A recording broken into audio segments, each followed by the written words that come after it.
Македонија останува делумно слободна земја во однос на граѓанските слободи и политичките права, според најновиот извештај на Freedom House Слобода во светот за 2025. Извештајот ја рангира Македонија со 67 поени од вкупно 100. Политичките права се оценети со индекс од 28 од можни 40, додека граѓанските слободи со 39 од 60 поени. Ова оценка останува непроменета во споредба со претходната година, што одразува стагнација во демократскиот развој на земјава.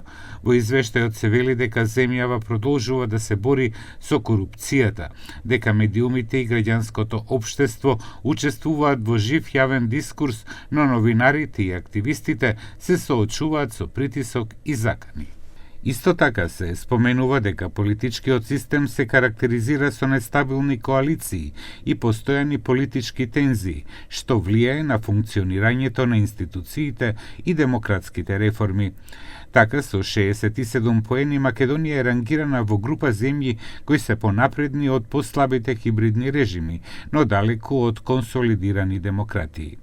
Во иста група, како делумно слободни земји, земјите од регионот како што се Црна Гора, Албанија, Косово, Србија и Босна и Херцеговина.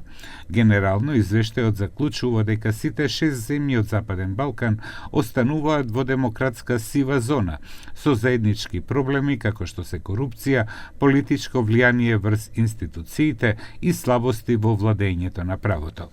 Србија и Бугарија се меѓу земјите каде што Freedom House забележа најголем пат на слободите во текот на изминатата година. Тие имаат 5-ти најголем пат, заедно со Соединетите Американски држави. Главно во извештајот се вели дека политичките права и граѓанските слободи се влошиле во 54 земји, додека само во 35 од нив забележале подобрувања.